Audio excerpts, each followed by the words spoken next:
damos as boas-vindas a todos para a Conferência Explorers, que vai refletir sobre o que a pesquisa espacial pode revelar sobre o ser humano. Convidamos Dom Carlos Lema Garcia, vigário episcopal para a educação e a universidade.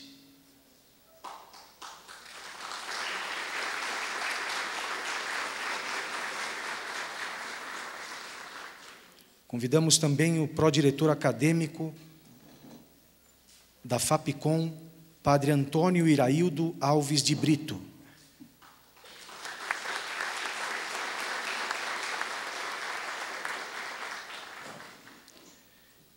E chamamos também o nosso conferencista, o professor Dr. Ulisses Barres de Almeida.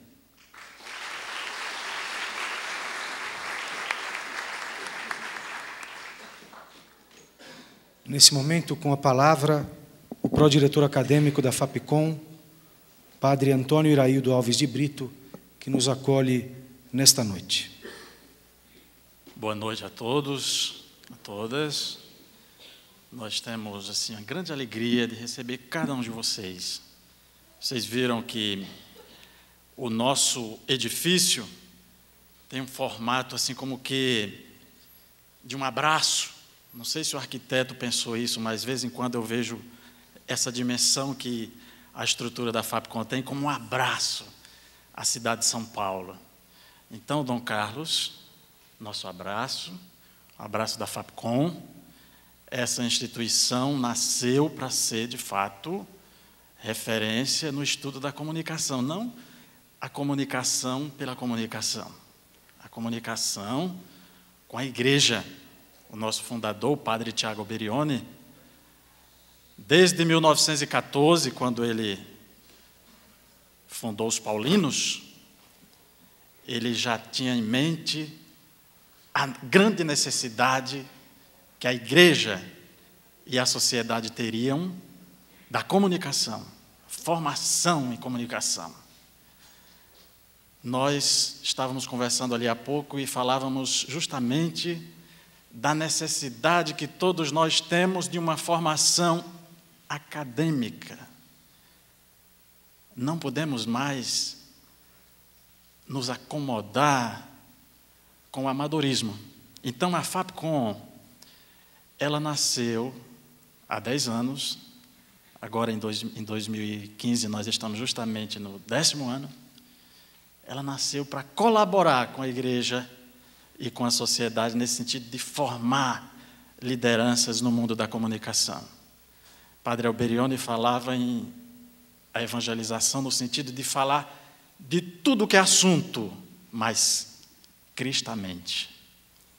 A nossa missão aqui, ela tem os princípios cristãos, nós não abrimos mão, obviamente, mas inspirados na pessoa do apóstolo Paulo, estamos abertos à pluralidade, sem, obviamente, abrir mão dos nossos valores fundamentais. Eu faço questão de, nessa palavra de abertura, ressaltar a missão dessa instituição.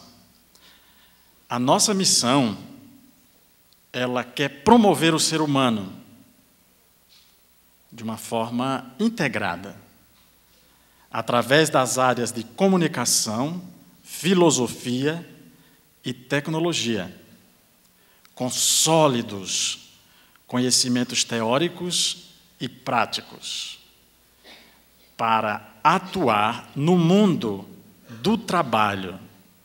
Vejam que nós fizemos questão de não entrarmos na onda do mercado. Nós preferimos a expressão mundo do trabalho. O mercado virou uma espécie de Deus, uma entidade que é até melindroso, né? Quando você menos espera, ele está nervoso. E nós todos caímos na onda, o mercado. É o mercado, sim, ele é desafiador. Mas aqui, na nossa instituição, nós insistimos também nessa questão, é o mundo do trabalho. Com profissionalismo, ética, e responsabilidade social. A visão institucional da FAPCOM: ser uma instituição de referência acadêmica. No vídeo, como esse vídeo ainda não, ele vai precisar, nós estamos atualizando, ainda não consta aí o tripé. A nossa gestão do momento, agora que nós atualizamos o nosso projeto institucional, nós nos propomos caminhar sobre o tripé: comunicação, filosofia, aí no meio, e tecnologia. Esse é o nosso tripé. Nascemos para a comunicação, mas não uma comunicação pela comunicação. Daí a filosofia no meio. Os nossos estudantes, às vezes, reclamam da teoria, mas não tem como fugir da teoria. E a nossa visão? Os valores que norteiam a FAPCOM se fundamentam em princípios cristãos, expressos no modo de ser do apóstolo Paulo, marcado pela universalidade, respeito ao próximo, diálogo com as culturas, ética, justiça e solidariedade. É assim que nós acolhemos vocês nessa noite, com muita alegria, dizendo que a FAPCOM está sempre de portas abertas. Dom Carlos, eu penso que hoje, nesse evento, com o professor Ulisses, nós damos início a uma parceria muito mais próxima entre a FAPCOM e a Arquidiocese. Essa faculdade não está isolada. Nós queremos caminhar juntos, projetos, parcerias, no sentido de humanizar para cristianizar.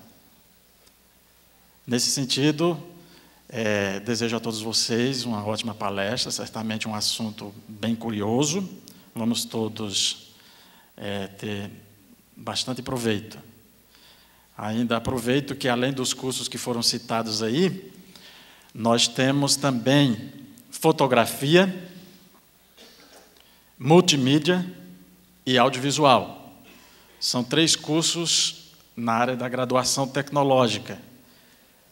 2 anos você tem uma graduação tecnológica. E temos tido bastante sucesso, sobretudo no que diz respeito a essa formação de lideranças e formação da juventude.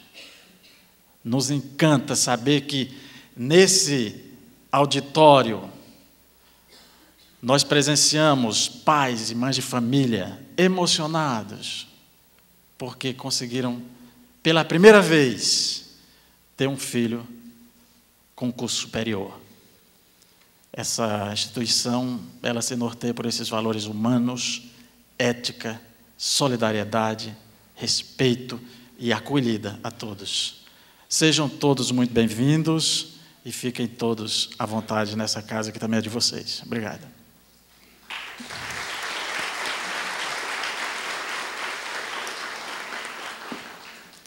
Agradecemos as palavras do padre Iraildo e agora pedimos que Dom Carlos Lema Garcia, que é o vigário episcopal para a educação e universidade, possa então dizer algumas palavras iniciais.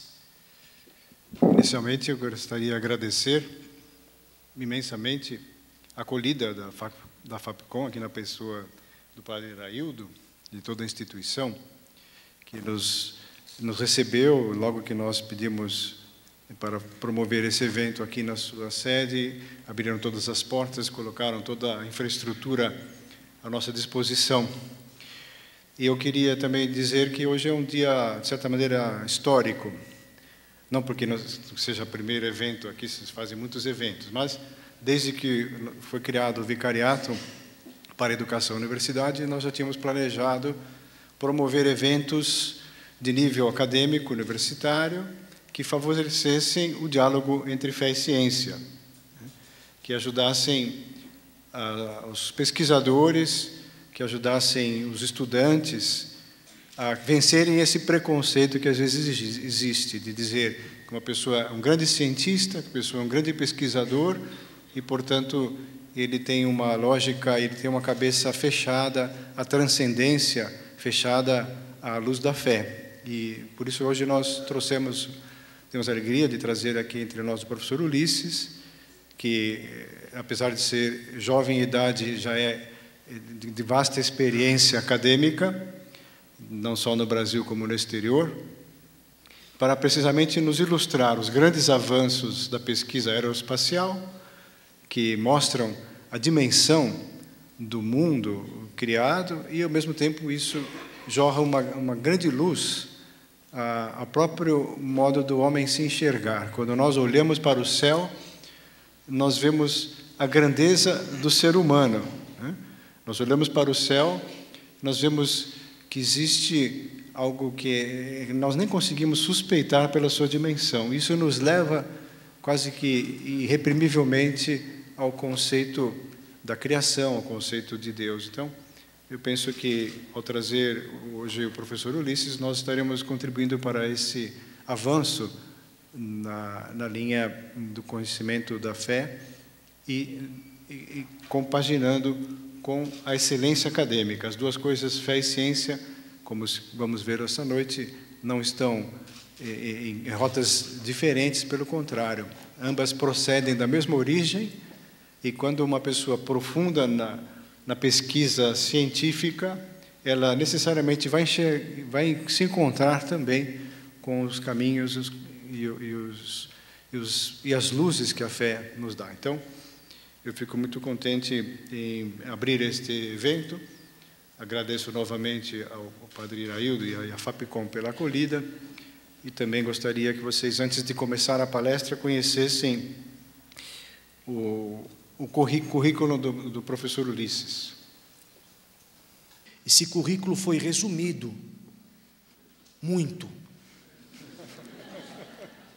porque, primeiramente, eu procurei na internet. Passei mais ou menos 2 horas até terminar o currículo Lattes do professor. E depois nós fizemos aqui um resumo, porque se lêssemos todo o currículo, nós sairíamos daqui provavelmente depois das 11 horas da noite, e a gente tem horário para entregar ao auditório. Mas gostaria de dizer um pouco então o currículo do professor Ulisses, para que a gente também o conheça. Ele é físico graduado pela USP, PhD em Astrofísica pela Universidade de Durham, na Inglaterra, pós-doutorado no Max Planck Institute for Physics de Munique, Alemanha, membro da Royal Astronomical Society de Londres e da Sociedade Brasileira de Astronomia. As atuais afiliações profissionais: é pesquisador no Centro Brasileiro de Pesquisas, Instituto de Pesquisa do Ministério da Ciência e Tecnologia, também pesquisador no Max Planck Instituto da Alemanha e fellow do Instituto de Estudos Avançados de Durham, com um corpo acadêmico internacional. Entre as diversas atividades de pesquisa, é responsável no Rio pelo projeto Cherenkov Telescope Array, que construirá no Chile, entre o próximo ano e 2020, um observatório de 10 km² com cerca de 100 telescópios para observação do céu em raios gama, radiação eletromagnética de altíssima energia. Esse projeto também está presente aqui em São Paulo, na USP. E, finalmente, é importante mencionar que as atividades de divulgação científica com as quais trabalha, incluindo essa mostra, têm gênese nas atividades de um grupo de cientistas chamado Associação Euresis, sediado em Milão, na Itália, que historicamente se formou dentro da tradição do movimento Comunhão e Libertação. Então, sem mais, agradecendo a gentileza e a presença do professor Ulisses Barres de Almeida, passo a palavra a ele. Boa noite.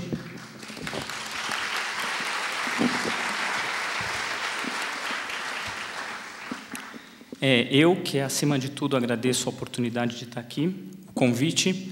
Eu fiquei muito contente com a iniciativa que me foi feita, o convite do vicariato, porque essas questões, o diálogo entre a fé e a ciência é muito importante, mas não são muitos os canais onde esse diálogo pode acontecer de maneira aberta e franca.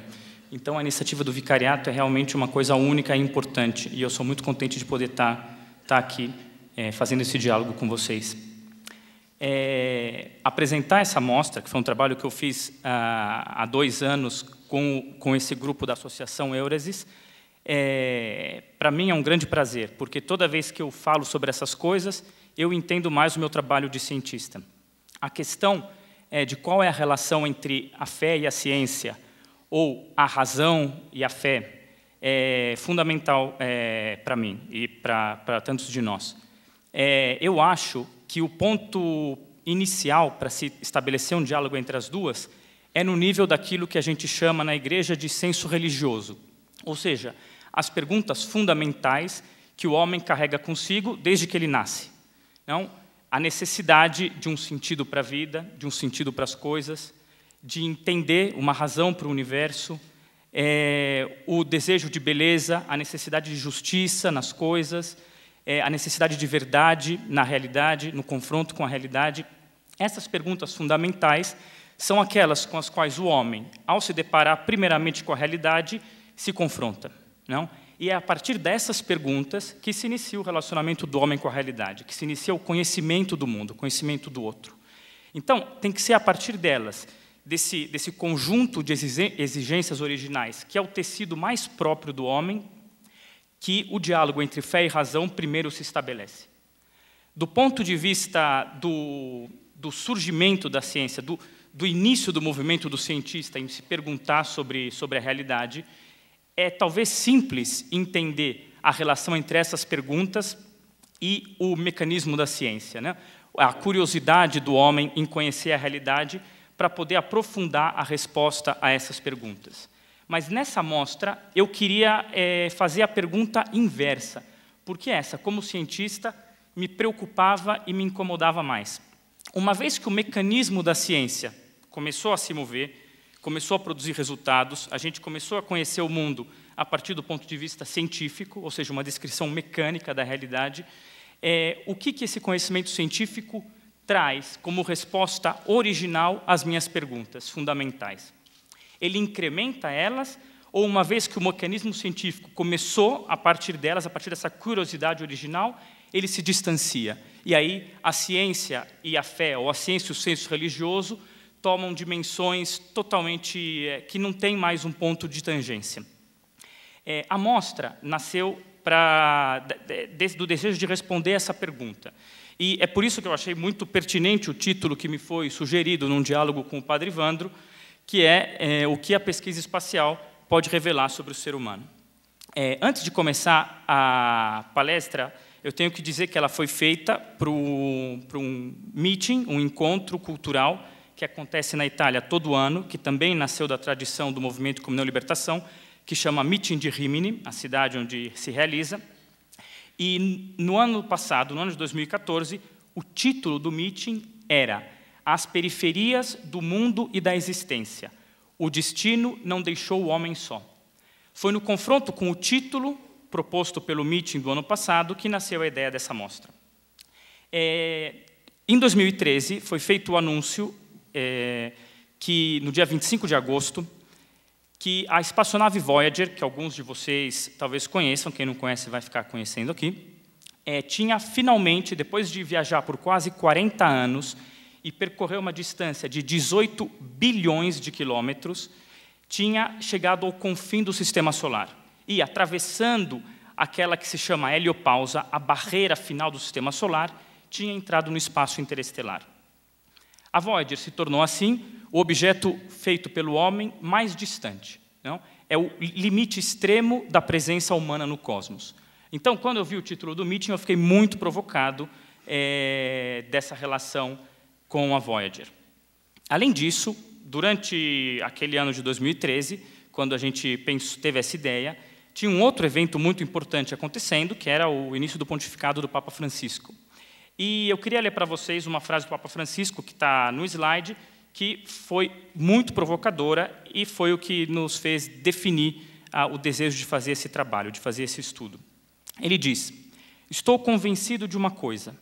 As grandes revoluções da história aconteceram quando a realidade foi vista não do centro, mas da periferia. É uma questão hermenêutica. Compreende-se a realidade somente se a olhamos da periferia, e não se o nosso olhar é posto num centro equidistante de tudo. Essa frase, esse contínuo chamado do Papa Francisco de as periferias, foi uma provocação para todo mundo. Ela foi muito discutida do ponto de vista sociológico, e as periferias sociais, encontrar as pessoas doentes, os mais pobres.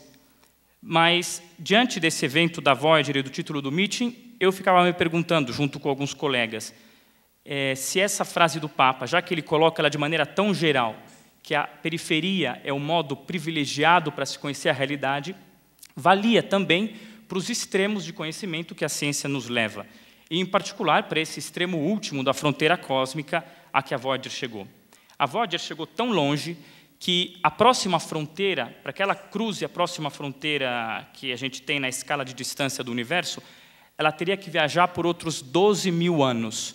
Ou seja, muito provavelmente, essa fronteira que foi cruzada há 2 anos, é uma fronteira histórica, porque pode ser a última fronteira, a mais distante, que a humanidade jamais vai cruzar na sua existência. Então, é um momento muito importante da história, vista desse ponto de vista.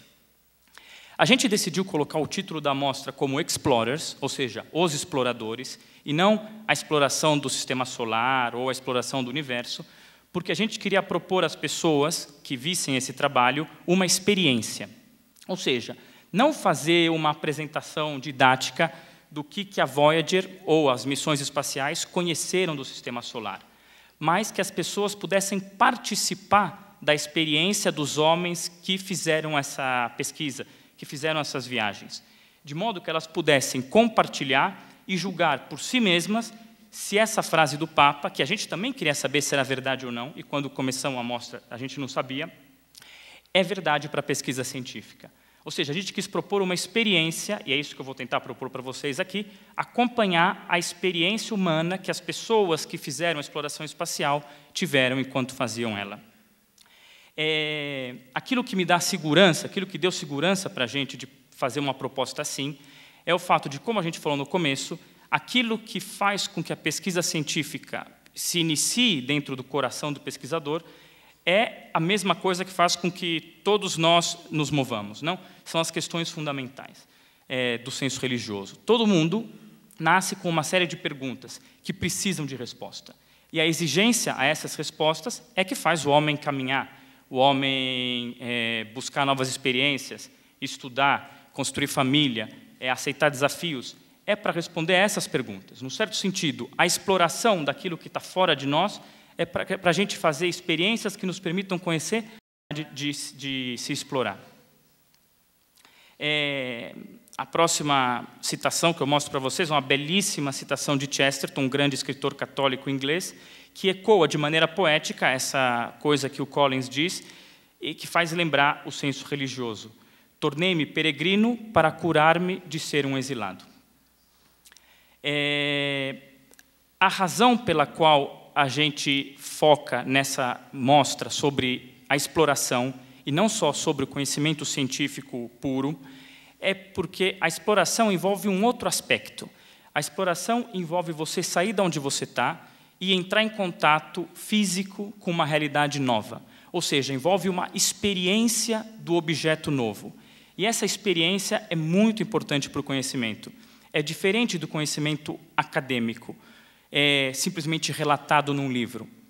O homem, quando conhece por experiência, ele conhece com todas as células do corpo dele, ele conhece com a afeição, ele conhece com o coração, ele entra em relação íntima, humana, afetiva com o objeto que ele tem diante dele. E a gente vai ver, no decorrer da mostra, como isso muda radicalmente a experiência de conhecimento que o homem pode ter da realidade. E como é isso que muda a perspectiva que ele tem sobre si mesmo. Ou seja, isso é que está na base daquela coisa que diz o Papa Francisco, não? Que olhar o mundo a partir de um ponto de vista novo é uma questão hermenêutica. Para começar a nossa viagem, eu queria mostrar esse gráfico. Deixa eu ver se o meu ponteiro funciona. Não, eu achei que funciona. Ah, funciona? Não, não funciona. Tudo bem. Esse gráfico é para mostrar para vocês o que significou 50 anos de frenética exploração espacial. Não? A exploração espacial começou logo depois da Segunda Guerra Mundial, e durante esses 50 anos que se seguiram daquele momento até hoje, foram feitas mais de 100 missões de exploração do Sistema Solar.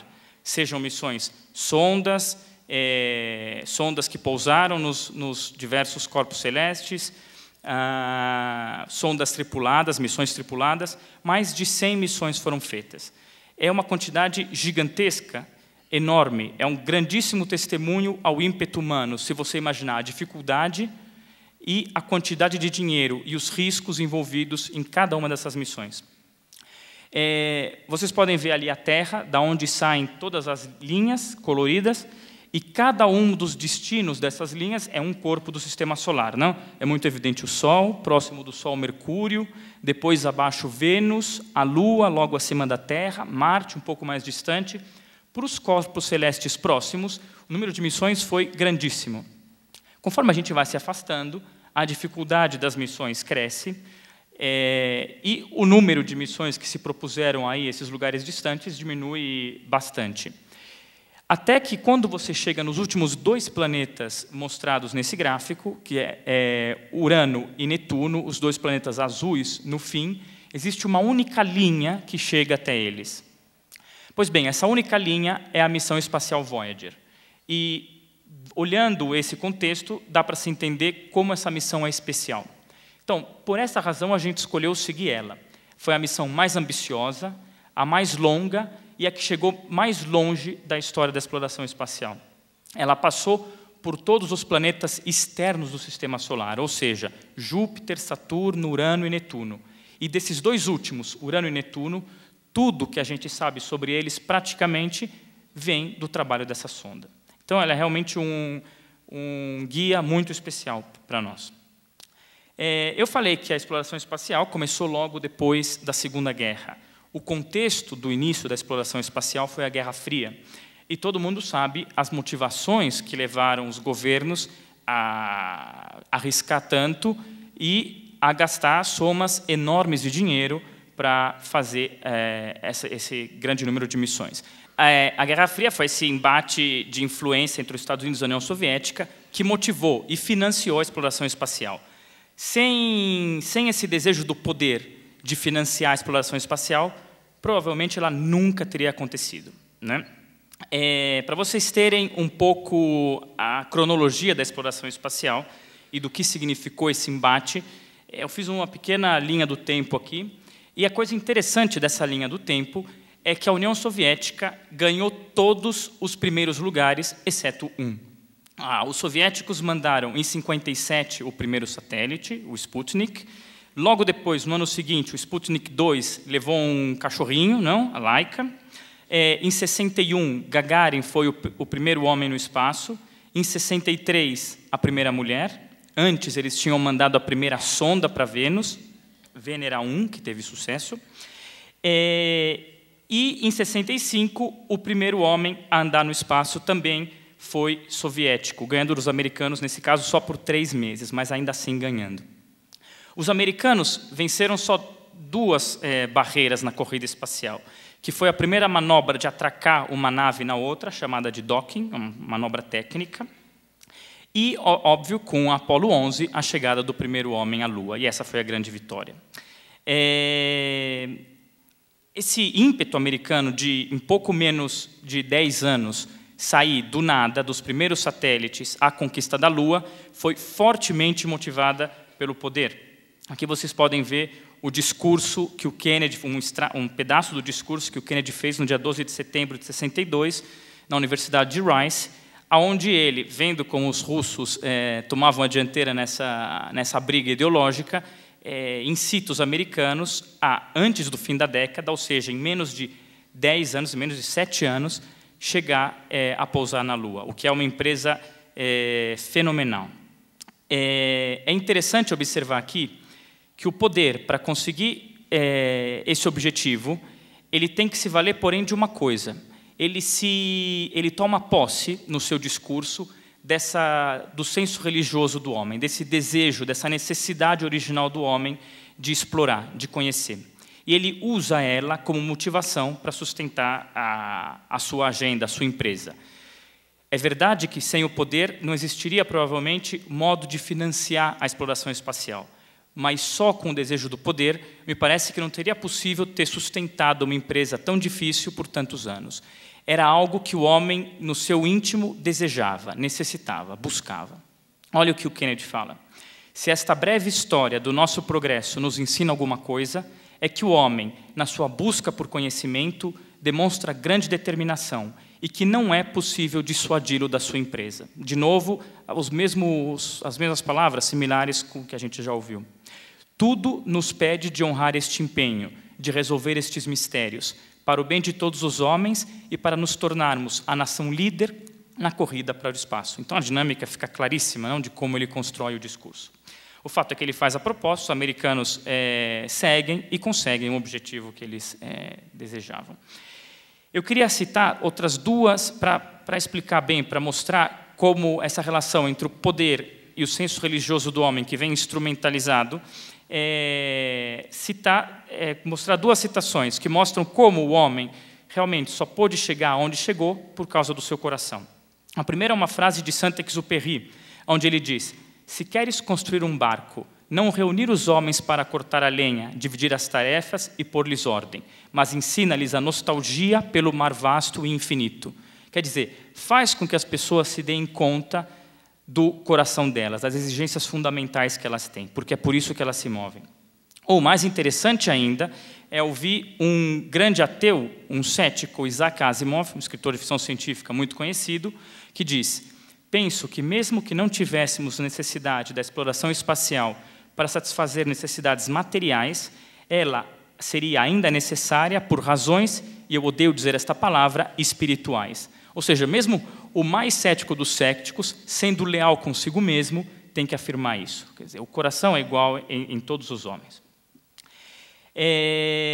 Para aprofundar um pouquinho essa questão, é interessante observar, eu vou ler para vocês um trecho do que o Paulo VI falou no Ângelus, do dia em que o homem chegou à Lua. O homem ia chegar à Lua na noite daquele dia, e ele, à hora do almoço, na oração do Ângelus, faz o seguinte discurso: hoje é um grande dia, um dia histórico para a humanidade. Se realmente esta noite 2 homens colocarão seus pés na Lua, como nós, juntamente com todo o mundo trepidante, exultante e orante, desejamos que possa felizmente acontecer. Faremos bem em meditar a respeito desse extraordinário e brilhante acontecimento. A meditar sobre o cosmo que nos abre adiante o seu vulto mudo, misterioso, no infindável quadro dos inumeráveis séculos e dos espaços infindáveis. O que é o universo? Aonde? Como? Por quê? Faremos bem em meditar a respeito do homem, sobre seu engenho prodigioso, sobre sua coragem temerária, sobre seu progresso fantástico. Dominado pelo cosmos como um ponto imperceptível, o homem, com o seu pensamento, o domina. E quem é o homem? Quem somos nós, capazes de tanto? Faremos bem em meditar sobre o progresso. É verdade que a técnica multiplica, para além de todos os limites, a eficiência humana. Mas esta eficiência está sempre à nossa vantagem? Nos faz pessoas melhores, mais humanos? Tudo ainda depende do coração do homem. Além de ser um discurso belíssimo, que eu recomendo a todos procurarem ler inteiro, esse discurso do Papa Paulo VI coloca a questão central. Quer dizer, que todos os ganhos, os movimentos da ciência, eu acredito, são potencialmente positivos para o homem, mas desde que não se dissociem das questões originais humanas que motivam a busca. Quer dizer, todo o progresso científico pode fazer bem para a humanidade, desde que não se perca o horizonte humano pelo qual ele se iniciou. Como o Papa diz, tudo depende do coração do homem. A Lua foi o primeiro ponto de parada do homem na exploração espacial. O mais próximo, o homem chegou lá em 69, e depois foram mandadas outras 8 missões que pousaram na Lua. Um todo de mais ou menos 20, 25 homens pousaram na Lua até hoje. Depois dos anos 70, as missões tripuladas à Lua pararam porque o ganho científico era pequeno, a questão ideológica de influência já tinha sido resolvida e não tinha mais muito por que mandar missões tripuladas. E essa é a situação até hoje. Eu vou mostrar para vocês 2 vídeos que estão em inglês, um deles com legenda em inglês, o outro com legenda em italiano, então não muito útil, mas o importante é vocês observarem o que está acontecendo. O primeiro vídeo é um vídeo da Apollo 8, na verdade não é um vídeo real, é uma recriação no computador de como foi a chegada da Apollo 8 na Lua. A Apollo 8 foi mandada para fotografar a superfície lunar e escolher o ponto onde as missões consecutivas, em particular a Apollo 11, iria pousar para os homens chegarem na Lua. Então, ia procurar um terreno seguro. Aconteceu, porém, um evento inesperado. Os astronautas estavam fotografando a Lua e, de repente, sem ter antecipado esse evento, eles veem a Terra que nasce, a alvorada da Terra do horizonte lunar. E eles ficam totalmente fascinados com essa visão e param de fazer o trabalho que tinham que fazer e começam a correr atrás de filme colorido para conseguir fotografar a Terra nascendo da Lua, que é a foto mais famosa de toda a história da exploração espacial.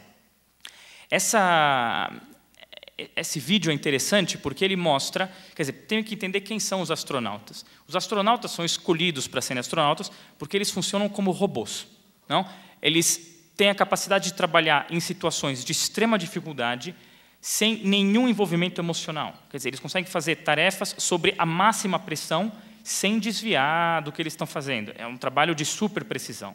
Os astronautas são repetidores de procedimentos de alta precisão, é isso que eles são.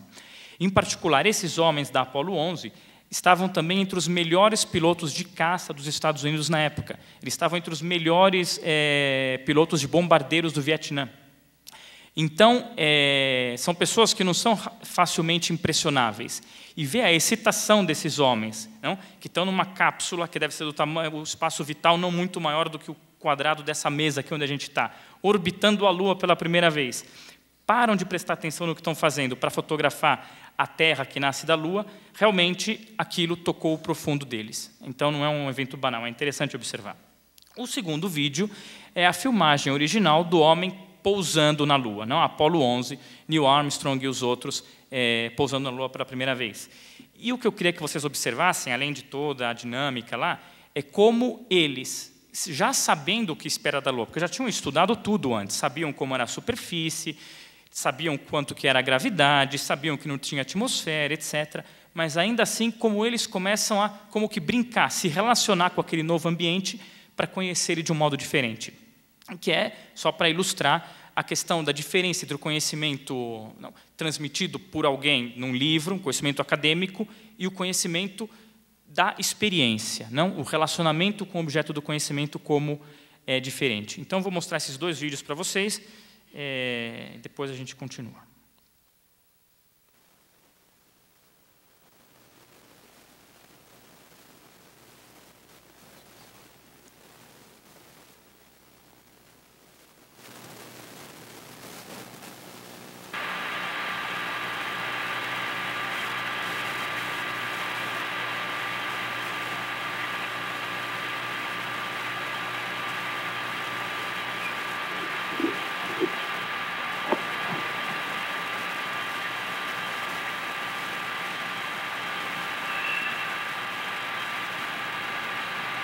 Oh my God, look at that picture over there. There's the Earth coming up. Wow, isn't that pretty? Hey, don't take that, it's not scheduled. You got a color film, Jim? Hand me a roll of color, quick. Oh, will you? man, that's Hurry. great. Where is it? Quick.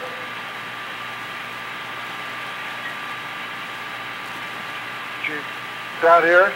Just grab me a color. A color exterior. Hurry up.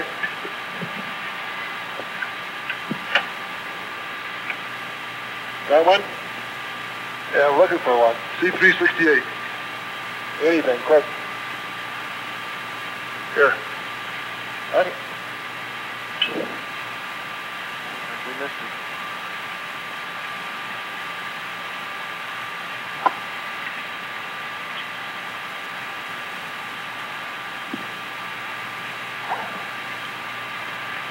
Hey, I got it right here.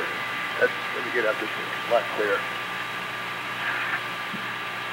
Bill, I got it framed. It's very clear right here. You got it? Yep. Just take several of them. Take several of them. Here, give it to me. Wait a minute. Let me just get the right setting here. Just calm down, Bubble. Well, I got it right. Oh, that's a beautiful shot. 250 at F11.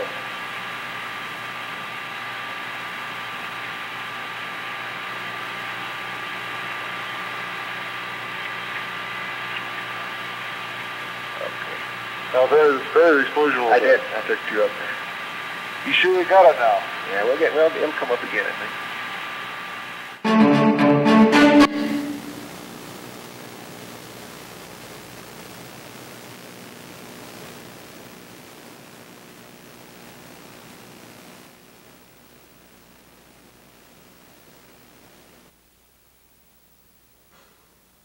I'm going to step off the limb now.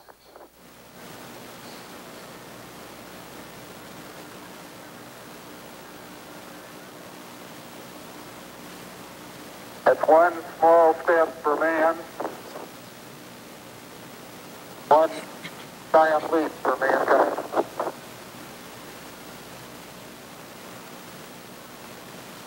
As the surface is fine and powdery, I can pick it up loosely with my toe. It does adhere in fine layers, like powdered charcoal, to the sole and sides of my boot. I only go in a small fraction of an inch, maybe an eighth of an inch, but I can see the footprints of my boots and the treads in the fine sandy particles. Oh, that looks beautiful from here, Neil. It has a stark beauty all its own. It's like much of the high desert of the United States. It's different, but it's very pretty out here. Hey, you got it? That's a good step. Yeah. About a 3-footer.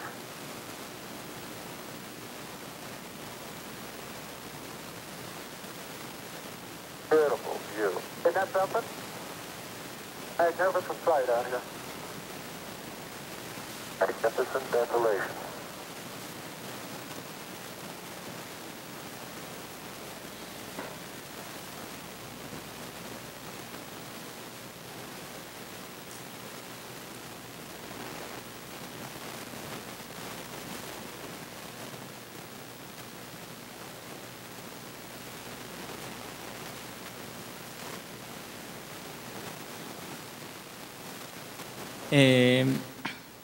Eu achei muito impressionante quando eu descobri essa frase do Jim Lowell, que é o único astronauta que teve em 2 missões que foram para a Lua, a Apollo 8 e a Apollo 13, que falhou. Ele, então, presenciou a alvorada da Terra, vista da superfície lunar, vista do horizonte lunar, e ele disse para minha surpresa: muito aprendemos a respeito da Lua, mas aquilo que realmente descobrimos foi a Terra. Essa frase é muito impressionante, mas dá para entender o que está por trás dela. E, de fato, em todo o caminho que a gente vai fazer, vocês vão ver que o homem chega num lugar distante, mas sempre volta os olhos de novo para a Terra e julga de novo, de maneira renovada, aquilo que ele encontra. E eu acho que isso é o que está um pouco por detrás da frase do Papa Francisco, que a gente vai aprofundando durante o percurso. Mas, de fato, imaginem a Terra vista da Lua. Não? A Terra vista da Lua é grande como o diâmetro do meu dedo polegar colocado na frente do meu olho. Não? Imagina o sentimento desses homens vendo que toda a vida deles, toda a realidade com a qual eles conviveram, todas as pessoas que ele conhece, toda a história com que eles se depararam, não? De repente, naquele momento, cabia atrás do dedão deles. A Terra, quando a gente está aqui, na cidade de São Paulo, a primeira coisa que a gente mentaliza, quer dizer, parece uma coisa infinita, não? Parece uma coisa sem limites, grande, vasta. Porém, cheia de fronteiras. Quando você pensa, estou aqui na cidade de São Paulo, a primeira coisa que você pensa são os limites, não? Aonde começa o outro município, depois tem o Estado, o Brasil, quer dizer, uma coisa vasta, porém cheia de fronteiras. A visão que eles têm, a impressão que se tem de fora é totalmente outra. Pela primeira vez, o homem, que apesar de saber tudo isso, tem a percepção da Terra como uma coisa una, como uma unidade. Não? Vista de fora, a Terra é uma unidade, limitada, um pequeno espaço dentro do cosmos, mas com uma unidade, que daqui, mesmo a gente sabendo, intelectualmente, a gente não faz experiência. Em vez de lá, essa coisa fica gritante. É a experiência mais imediata. Então, é o primeiro sinal de que sair da realidade que a gente está para olhar ela de um ponto de vista periférico, para olhar de longe, introduz uma percepção nova dessa realidade. A gente conhece alguma coisa a mais sobre ela. E não conhece só intelectualmente, a gente sente isso. A gente faz experiência do que significa, por exemplo, a Terra ser uma unidade. Não? Mais ou menos quando você vê um quadro de uma distância apropriada. Quando você olha muito perto do quadro, você vê só uma parte, você não consegue entender a coesão, qual que é a relação da parte com o todo. Mas quando você se afasta e você vê toda a obra, aí sim você tem a compreensão total do quadro, quer dizer, a totalidade daquilo que ele significa, aquilo para o que ele foi feito. Então, mais ou menos é essa a experiência. É muito interessante esses astronautas testemunharem que foi essa a maior descoberta que eles fizeram indo para a Lua. A segunda parada, o segundo ponto de parada é Marte. É o próximo objeto, né, mais próximo da Terra. Marte está a mais ou menos 50 milhões de quilômetros da Terra. E já não é uma missão muito fácil chegar a Marte. As missões para a Lua, as iniciais, obviamente, todas deram errado. Né? As primeiras 9 missões para a Lua deram errado. Mas a conta de Marte é muito pior. Tem mais ou menos 40 missões para Marte, como você pode ver nesse gráfico, e apenas metade delas teve sucesso. Recentemente, a gente aprendeu a ir para Marte e as missões têm tido muito sucesso. Então, tem várias sondas, inclusive na superfície de Marte, estudando o planeta. Marte tem essa cor vermelhada que todo mundo conhece, dá para ver a olho nu, e está aí por causa da superfície que é oxidada. Não? Metais oxidados, então, formam essa coloração avermelhada do planeta. Aqui vocês têm uma foto feita pela Viking de Marte, você vê que a atmosfera é um pouco esverdeada, dá para ver muito bem a superfície avermelhada do planeta, e na outra foto de cima, é engraçado, né, a sonda se virou para tirar foto do rastro dela, que passou lá subindo uma montanha. Ou seja, a gente está povoando Marte. Mas o que eu queria mostrar para vocês é o que significa não chegar nesse ponto do cosmos, ainda assim muito próximo de nós, e de lá fazer o mesmo movimento que os astronautas fizeram quando foram para a Lua, ou seja, olhar a Terra a partir de Marte. Essa é a visão da Terra fotografada a partir da superfície de Marte. Se vocês fizerem força, vocês vão conseguir ver no canto superior direito um pequeno pontinho. Não sei se a luz permite enxergar bem. No canto esquerdo, uma pequena pontinha. Não sei se é suficiente, mas, quer dizer, a Terra vista de Marte é mais ou menos como Marte visto da Terra. Parece uma pequena estrela. E já daí, quer dizer, pensando que a gente está num ponto ainda super próximo da Terra na escala cósmica, já daí essa imagem causa uma certa impressão. Porque, pela primeira vez, a gente começa a se dar conta do que significa a desproporção entre o tamanho da Terra e a grandeza do cosmos. A gente começa a se dar conta que esse palco em que toda a nossa história se desenrola é uma ínfima parte geográfica do cosmos. Não? Antes de chegar num ponto distante assim, a gente, de novo, poderia saber essa coisa, intelectualmente, mas ali começa a dar para sentir essa desproporção. O que a gente vai fazer agora é seguir a Voyager na missão dela, que passou por todos os planetas do exterior do Sistema Solar, Júpiter, Saturno, Urano e Netuno, até chegar onde ela está hoje. E de lá, a gente vai fazer a mesma coisa para ver o que a gente descobre. Bom, a Voyager é uma empresa única por muitas razões. Seria impossível falar de todas elas aqui, seria uma aula só para isso. Mas a principal razão é porque ela foi a missão mais ambiciosa em termos geográficos do Sistema Solar. Ela foi a que foi mais longe, e foi mais longe passando por todos os planetas que estavam no caminho. Para a Voyager escolher a órbita que ela seguiu, foram calculadas mais de 10 mil possíveis trajetórias do planeta, porque eles tinham que escolher com precisão entre quais luas a nave ia passar quando ela chegou em Júpiter, quanto tempo ele ia ficar perto de cada uma para dar para fazer a ciência que eles queriam. Ou seja, uma série de coisas de programação super difícil.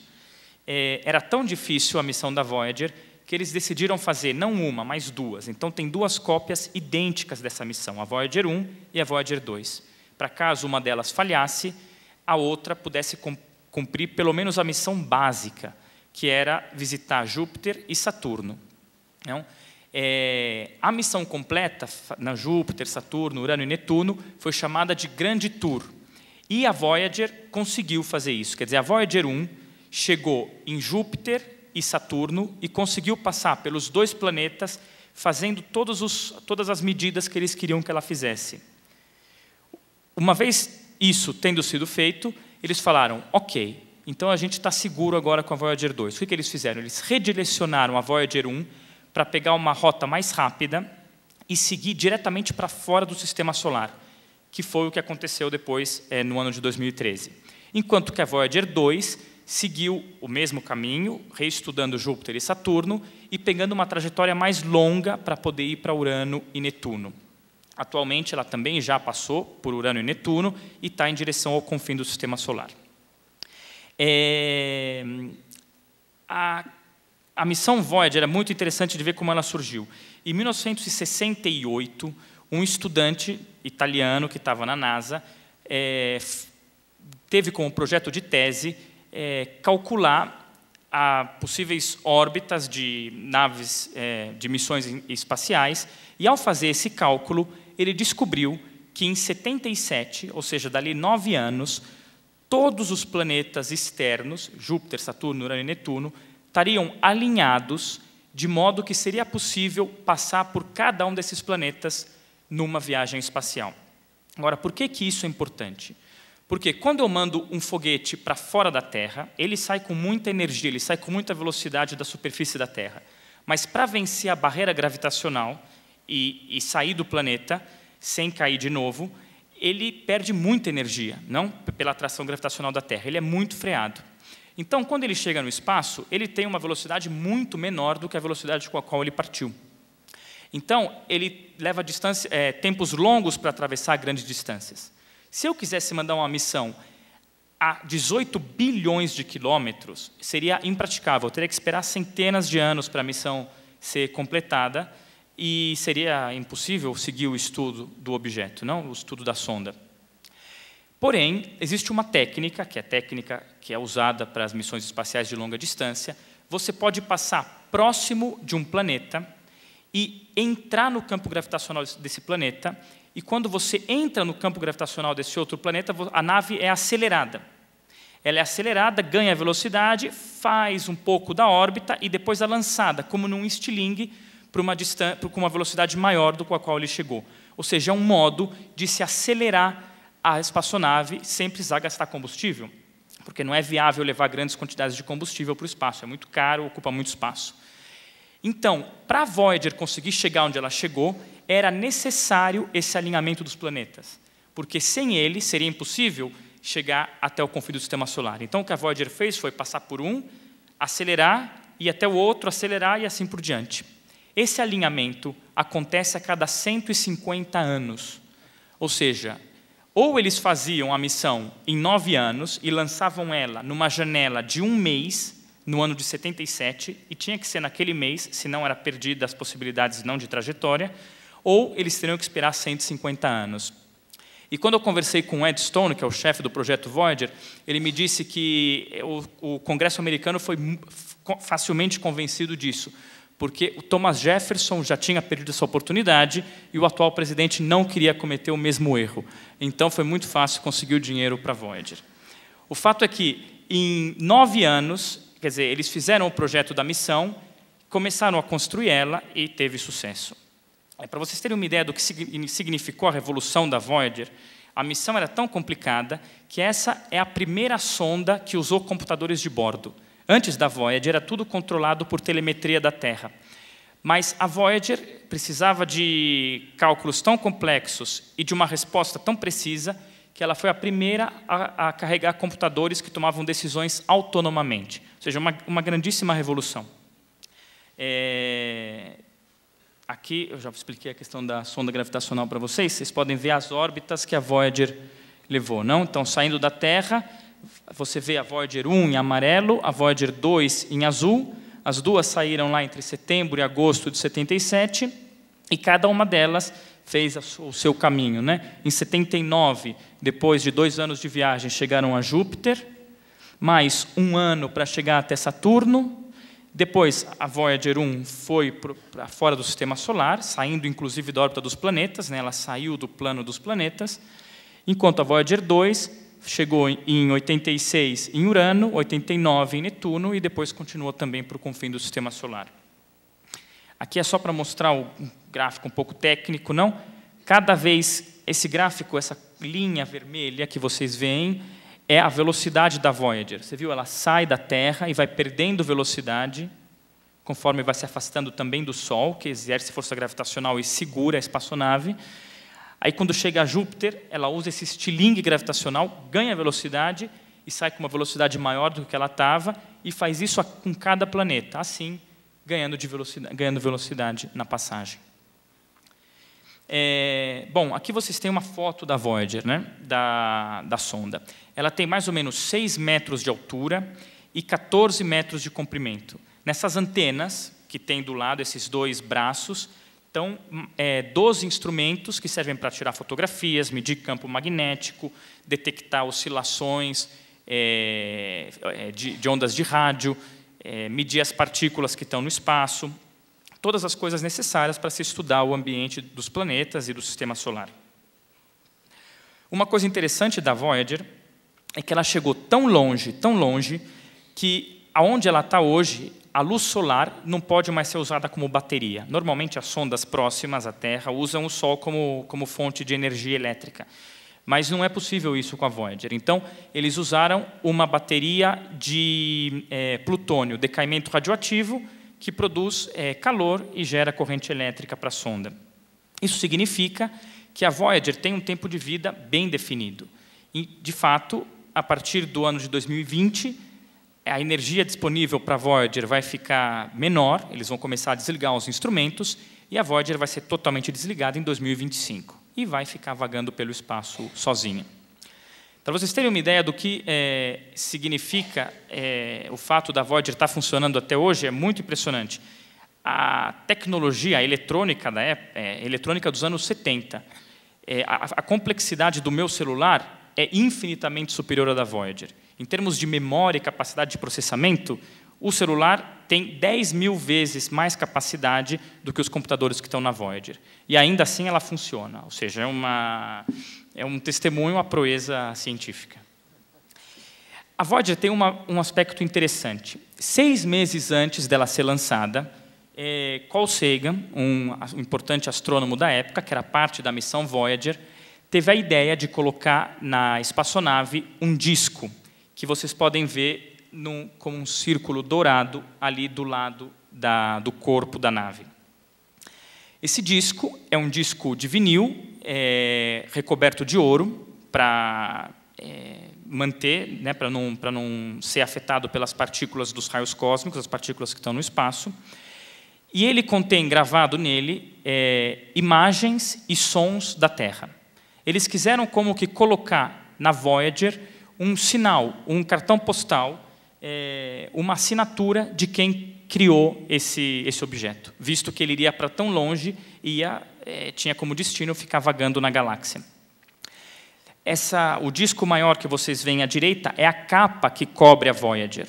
Essa capa ensina um possível contato alienígena como usar o disco, né? Então, tem na Voyager um toca-disco daqueles que os nossos pais tinham, não, que não tem mais, porque era a tecnologia mais evoluída de tocar para fazer informação, para guardar informação na época.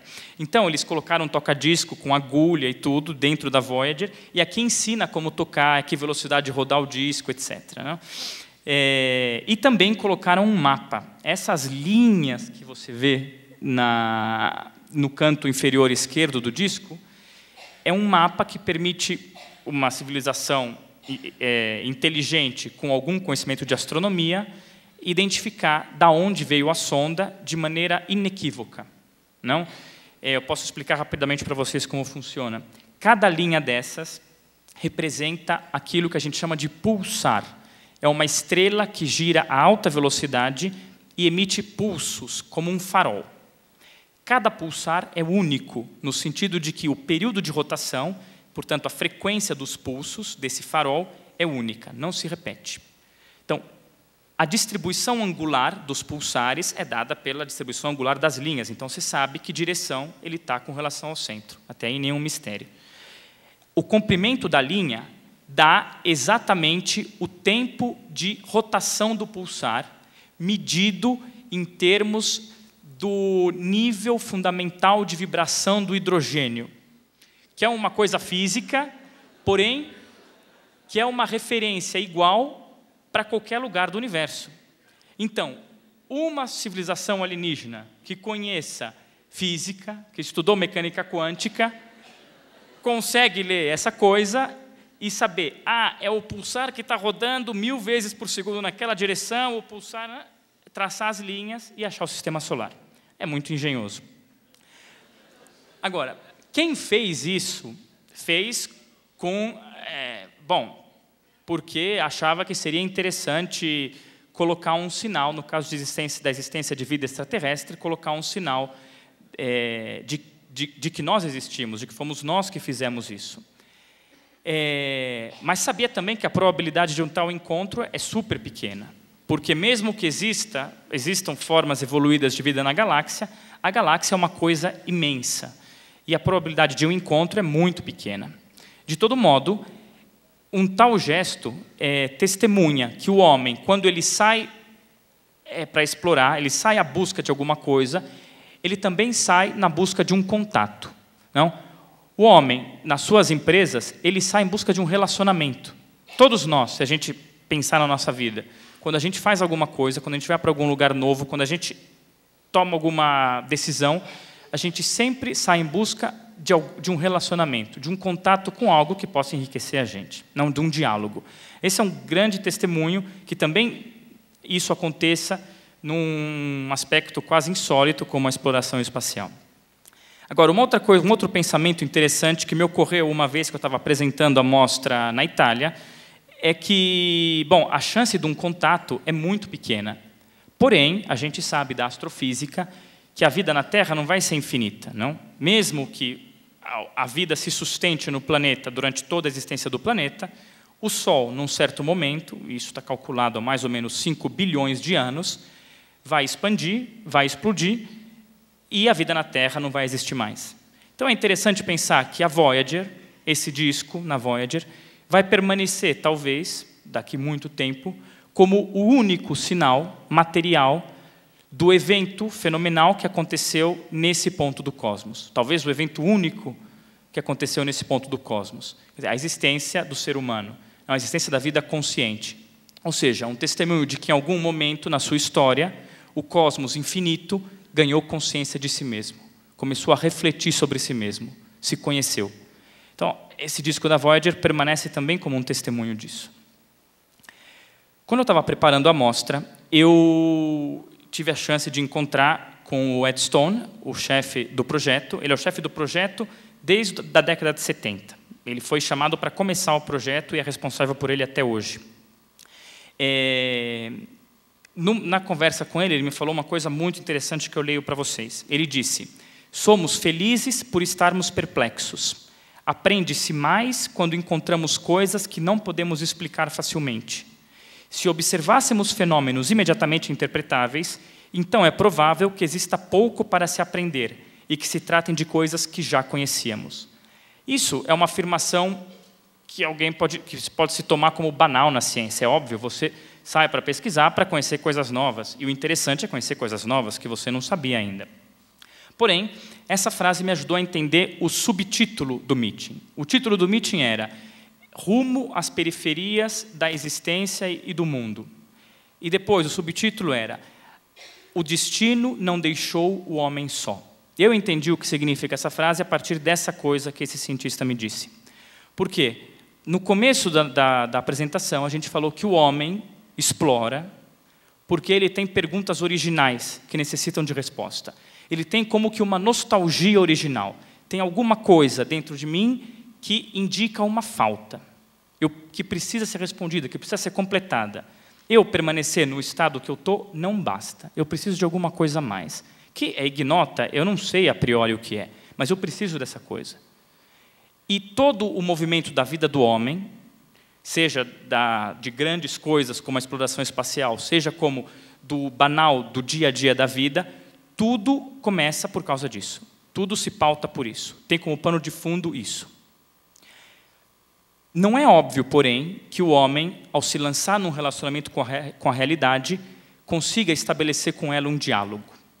E essa é a grande coisa positiva do encontro, do confronto com a realidade. A vida do homem, que começa como pergunta, não é abandonada, mas encontra, na realidade, um interlocutor que ele consegue entender, com quem ele consegue se relacionar. Ou seja, o que significa que o destino não deixou o homem só? Talvez no seu modo mais cru, depois pode se desenvolver essa coisa mais profundamente de mil maneiras, mas do modo mais cru é que a minha vida, o itinerário da minha vida, começa como pergunta porém, eu, nessa pergunta, não sou abandonado. Minha vida é convertida de pergunta a caminho, e um caminho acompanhado pela realidade. Ou seja, o homem não foi deixado só no seu caminho. Poderia ser trágico, não? Poderia ser que a consciência do homem tivesse sido abandonada ao desespero de uma nostalgia sem resposta. Porém, a realidade oferece um caminho para ele, um caminho de conhecimento acompanhado. Então, eu entendi, a partir da frase desse físico, o que significa essa experiência de companhia com o mundo. Uma outra coisa que o Ed Stone me disse que foi muito interessante, ele me descrevia como foram os anos do início da Voyager. Ele me disse, bom, a gente começou a construir a missão foi decidida, o Congresso decidiu fazer a missão em 1970, liberou o dinheiro. Até 72 a gente ficou projetando, 72 começou os protótipos, as construções das partes, e a gente ficou 5 anos fazendo isso, só de preparação, até 77. Depois a Voyager era lançada, mais 2 anos só de espera até que a Voyager chegasse a Júpiter. 2 anos que não tinha nada para fazer, ela só estava indo para Júpiter. Ela chega em Júpiter e o encontro dura 10 dias. Não? 7 anos de espera para um encontro de 10 dias. E esse foi o encontro mais longo que a Voyager teve com um objeto celeste. Porque era o primeiro, ela estava mais lenta. Ele falou, porém era fascinante. Eu cheguei aquele dia no escritório, logo de manhã, não, ela tinha chegado à noite em Júpiter, eu cheguei lá e tinha uma série de fotografias, imagens, dados fascinantes que nunca ninguém tinha visto. Eu era o primeiro homem a ver aquelas imagens de Júpiter. Não? Então, todos os dias, eles chamavam a imprensa e faziam press conferences, né, encontros com a imprensa, para explicar tudo o que eles tinham visto, o que eles tinham entendido e o que eles não tinham entendido. E ele falou, e eu chegava em casa todo dia contente à noite, porque eu sabia que no dia seguinte eu veria imagens ainda melhores, não? Porque a Voyager estava se aproximando de Júpiter, então cada dia tinha mais coisa e coisa mais interessante. E eu achei uma frase do Lewis que parece descrever exatamente isso que o Ed Stone está dizendo de maneira poética. Dizia, próprio porque tudo era tão belo, nascia em mim um desejo, e sempre o mesmo. Deveria existir algo ainda mais belo. Tudo parecia dizer-me, vem. Essa dinâmica que o Ed Stone descreve, que é a dinâmica que pauta o relacionamento do homem com a realidade, faz testemunho de uma outra coisa, que o relacionamento do homem com o mundo tem como fundamento a esperança. Por quê? Um cientista, uma pessoa, só se lança a explorar o desconhecido se ele tem esperança que lá ele vai encontrar algo que ele possa entender, com o qual ele possa se relacionar e que para ele é um bem. Se ele não tivesse essa esperança, que ele pode nem se dar conta, ele jamais começaria a se movimentar em direção a alguma coisa nova, assim como todos nós. Então é bonito ver como esse movimento da exploração espacial testemunha um outro aspecto fundamental da relação do homem com o mundo, que é a esperança. Não só a necessidade, através das perguntas fundamentais, mas a esperança. O homem carrega em si a intuição de que a realidade é boa e que, no confronto com ela, ele vai conseguir algo de bem para si. Bom, Júpiter é o primeiro ponto de encontro da Voyager. Ele é o maior planeta do Sistema Solar. Se Júpiter fosse maior 50%, 70%, ele seria uma estrela. Ele seria tão grande que ele se tornaria uma estrela, teria fusão nuclear no seu centro. A massa de Júpiter é maior do que a massa de todos os planetas do Sistema Solar somados. E o diâmetro do planeta é 100 vezes o diâmetro da Terra. Isso é muito grande. Júpiter tem essa visão bonita, quer dizer, uma atmosfera cheia de camadas coloridas e todas não cheias de desenhos, porque Júpiter tem uma rotação muito rápida. Ele faz uma rotação completa em torno de si a cada 10 horas. Imagina uma coisa que é 100 vezes maior que a Terra, rodando em torno de si a cada 10 horas. É muito rápido. Por isso, os ventos são tão fortes e a força centrífuga na atmosfera é tão forte que as diferentes camadas da atmosfera, que têm diferentes composições químicas, não conseguem se misturar. Então, elas ficam nessas faixas que dão essa imagem bonita para o planeta. A coisa mais característica, quando você olha Júpiter, é essa grande, que vocês podem ver aqui, tem uma grande mancha roxa, vermelha no planeta. Essa mancha vermelha, que chama assim mesmo, é uma grande tempestade que está na superfície de Júpiter. Essa mancha tem um diâmetro 3 vezes o diâmetro da Terra. E ela é um furacão como os que a gente tem aqui na Terra, só que 3 vezes maior que a Terra. Um furacão na Terra dura mais ou menos 2 semanas, não muito mais que isso. Esse furacão está ativo em Júpiter há mais de 300 anos. E a gente sabe isso porque os primeiros, logo depois de Galileu, quando os telescópios melhoraram um pouquinho, quando se olhou para Júpiter, já se via essa mancha roxa, essa mancha vermelha ativa lá. Isso é um aspecto interessante daquilo que significa conhecer a realidade melhor quando se vai à periferia, do ponto de vista físico. Por quê? Nesse planeta, as leis da física que estão agindo são as mesmas leis da física que estão agindo na Terra. As leis da física são iguais em todo o universo. A dinâmica atmosférica é a mesma. Então, tudo que acontece no planeta para gerar um furacão em Júpiter é igual ao que acontece na Terra. Mas, como o ambiente de Júpiter é diferente, o furacão toma proporções diferentes. É muito maior e dura muito mais. Então, estudando a física desse furacão em Júpiter, a gente consegue entender aspectos da física dos furacões na Terra que a gente não conseguiria estudar daqui. E a gente entende mais como funciona o nosso planeta. O caso mais gritante disso foi a descoberta do efeito estufa, que foi descoberto primeiro em Vênus, onde a quantidade de gás carbônico é 98% da atmosfera, e depois se descobriu o que acontecia em baixa quantidade aqui. Não? Júpiter tem um grande campo magnético. E esse era o maior risco da Voyager, se a Voyager ia sobreviver ao campo magnético de Júpiter, que podia destruir a eletrônica da nave. 2 sinais desses campos magnéticos vocês podem ver nessas fotos. A foto mais baixa, da direita, é uma foto que mostra as tempestades elétricas, quer dizer, raios, não relâmpagos em Júpiter, como acontece na Terra. E a foto maior mostra nos polos de Júpiter o fenômeno de aurora, como a gente também tem nos polos terrestres. A coisa interessante sobre as auroras de Júpiter, é que a aurora na Terra é alimentada pelas partículas do Sol.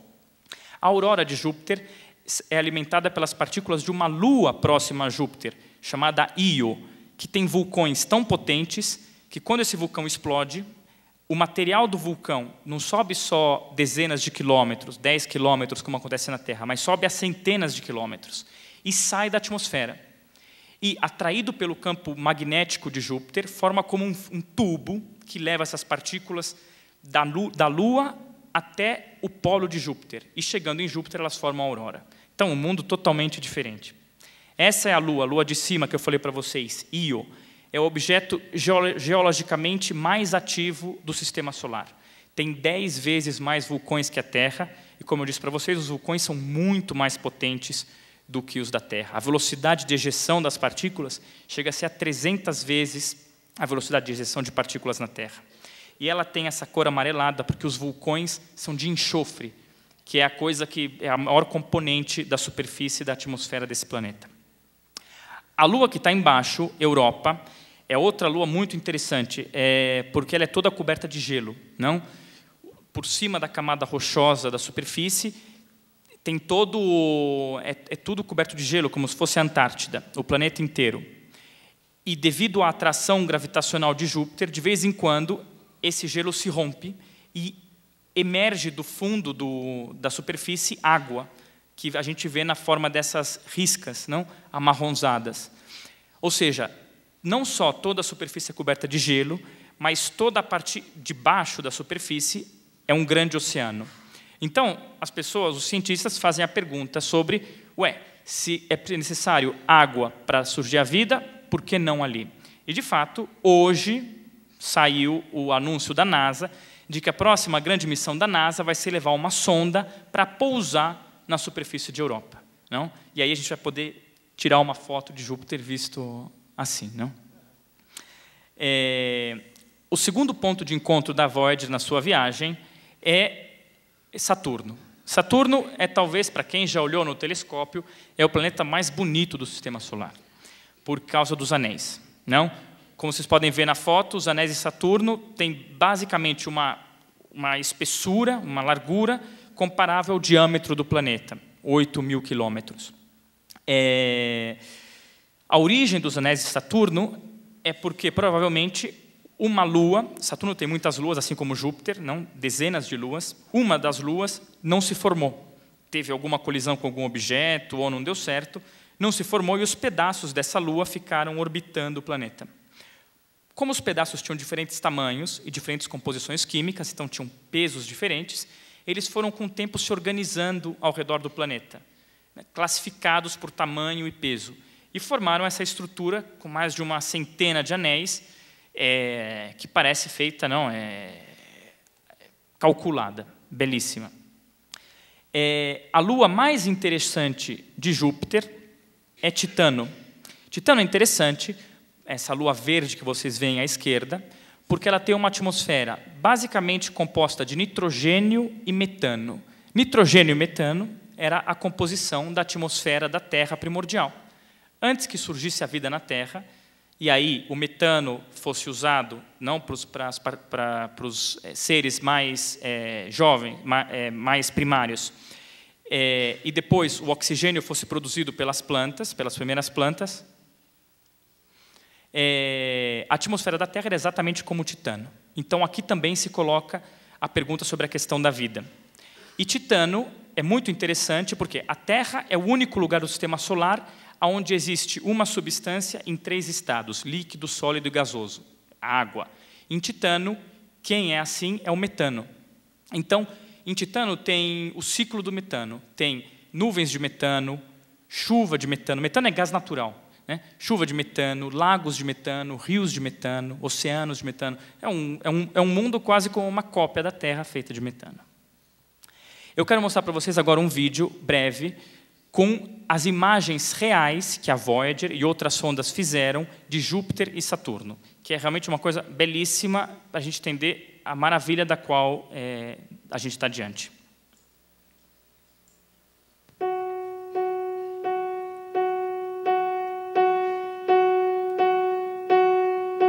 Esses são os anéis que se movem, são dinâmicos, né? Os anéis de Saturno.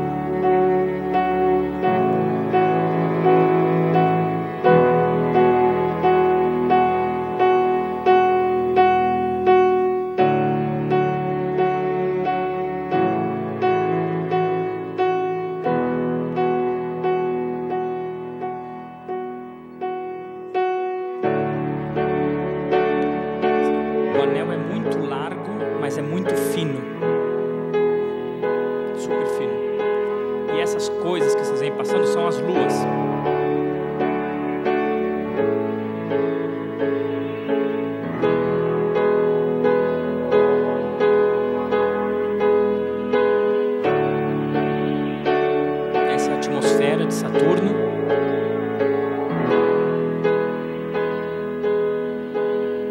E a grande tempestade de Júpiter.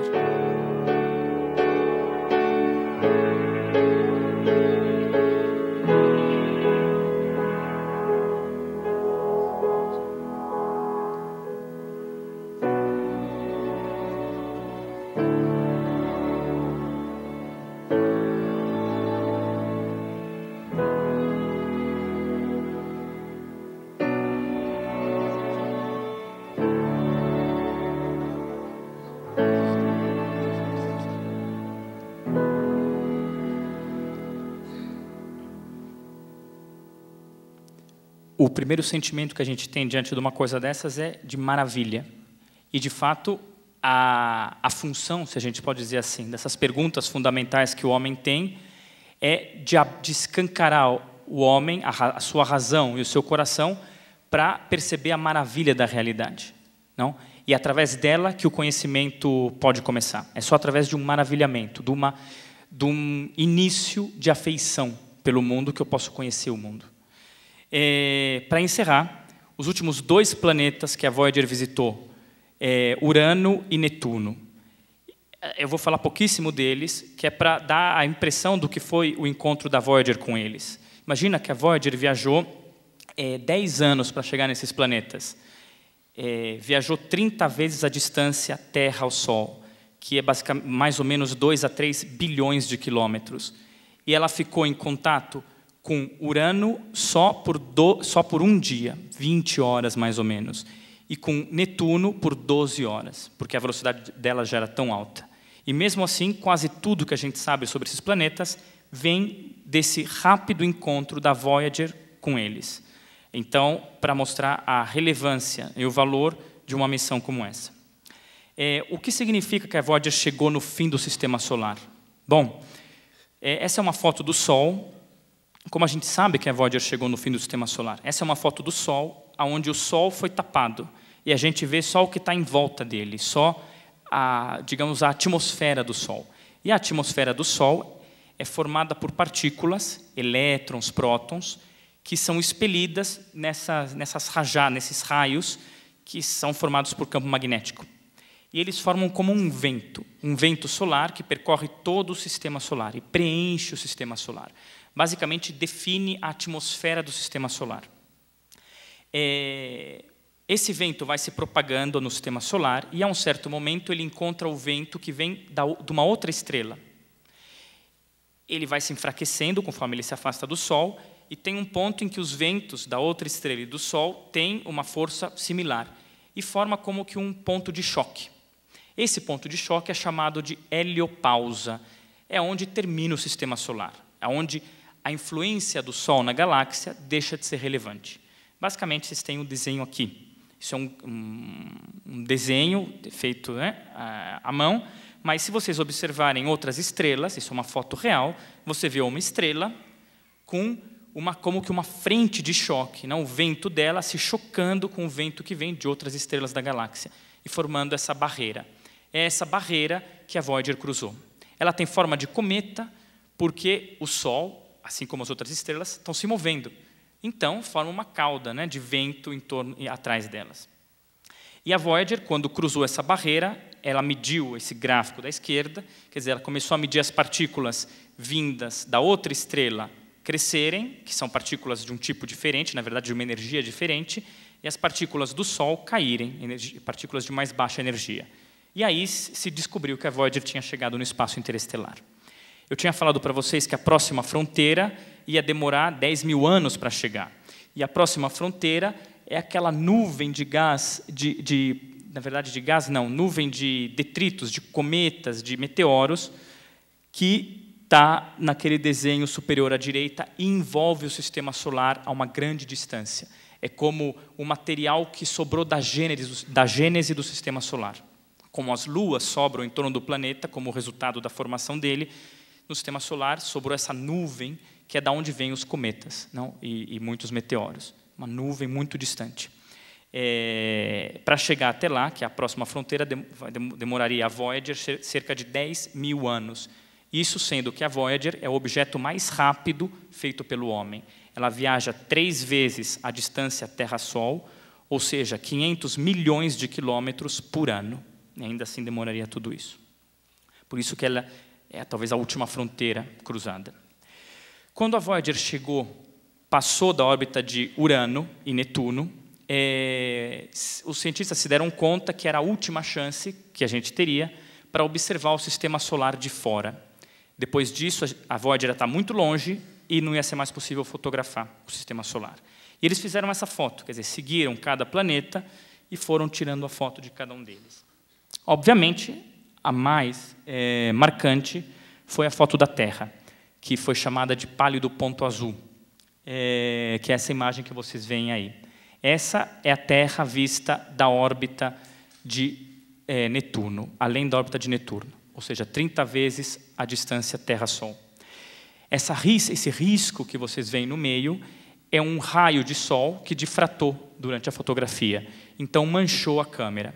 E o primeiro cientista que viu isso, que quis essa foto, que foi o Carl Sagan, ele descreveu essa foto, a Terra nessa fotografia, como um grão de poeira suspenso num raio de sol, como quando a gente vê na janela. E é muito significativo isso, porque essa fotografia, imagina, a Terra, esse pontinho azul no centro, é um pixel, é um grãozinho do filme da fotografia. Todo o resto é vazio, não tem nada em volta. Quer dizer, é uma coisa ínfima dentro do cosmos. Aqui fica evidente o que significa a desproporção geográfica entre a Terra e a imensidão do cosmos. Não resta dúvida, não a insignificância geográfica da Terra. Porém, se a gente parar para pensar, estranhamente, a Terra ganha a sua verdadeira dignidade, não? Que é infinita, vem elevada exponencialmente. Porque dentro dessa fragilidade, dentro desse ponto frágil, toda a história humana aconteceu. Não tudo aquilo que a gente, toda a dinâmica das nossas vidas, tudo aquilo daquilo que a gente ouve falar, tudo aconteceu nesse ponto ínfimo do cosmos. E essa é a dignidade dele, que faz ele ser qualitativamente diferente de todo o resto. Não, nesse ponto, o cosmos ganhou consciência de si mesmo. Sem esse ponto, o cosmos existiria sem saber que existia. Com esse ponto, ele se dá conta de si. E essa é a grande descoberta que a gente faz indo até a periferia do cosmos para olhar a Terra de maneira nova. Descobrir o valor desse planeta e o valor daquilo que aconteceu nele, ou seja, a nossa existência. É muito interessante observar que toda vez que o homem fez esse movimento de ir para os confins do cosmos, ele tinha que parar e olhar para trás. Não precisava. Não tinha um ganho científico nesse fotografar a Terra de longe. Porém, ele fez isso todas as vezes. De algum modo, isso mostra que aquilo que o homem buscava não tinha tanto a ver, ou só a ver, com a realidade desconhecida, não com a curiosidade sobre como são as nuvens de um tal planeta, como é a órbita de tal coisa, mas o homem procurava algo de si. E para isso fez essa viagem, porque senão não olharia para trás. Essa foi a grande descoberta que a gente fez fazendo a amostra, que a exploração não é só uma exploração geográfica que vai para fora, mas ela carrega dentro de si um movimento que talvez é mais fundamental, que é a verdadeira exploração, que é a exploração do homem de si. Eu não encontrei frase melhor para descrever esse paradoxo, não, que é o paradoxo que a gente pode falar talvez da desproporção entre a grandeza do homem, que consegue tanto, e a sua miséria, porque o homem é criatura que precisa, não? Então é sempre dependente, sempre nostálgico, sempre incompleto. Consegue tanto, mas depende totalmente. Eu não consegui achar uma descrição melhor que isso, desse paradoxo, do que uma frase do cineasta russo Andrei Tarkovsky, no filme Solaris, onde ele fala: não temos nenhum real interesse em conquistar o cosmos. O que queremos, na verdade, é estender a Terra aos confins do cosmos. Não sabemos o que fazer dos outros mundos, e nem necessitamos de outros mundos. O homem precisa do homem. De fato, é por causa disso, é por causa dessa dinâmica, que dá para encerrar a mostra com esse trecho de Eliot, um outro grande escritor inglês católico, onde ele diz: não cessaremos jamais de explorar, e o final de toda a nossa exploração será chegar no ponto da onde partimos e conhecê-lo pela primeira vez. Ou seja, um eterno ciclo para aprofundar aquilo que o Papa falava, não? O conhecimento sobre nós mesmos. A periferia é o lugar ideal, é o lugar privilegiado para se conhecer o cosmos. Obrigado.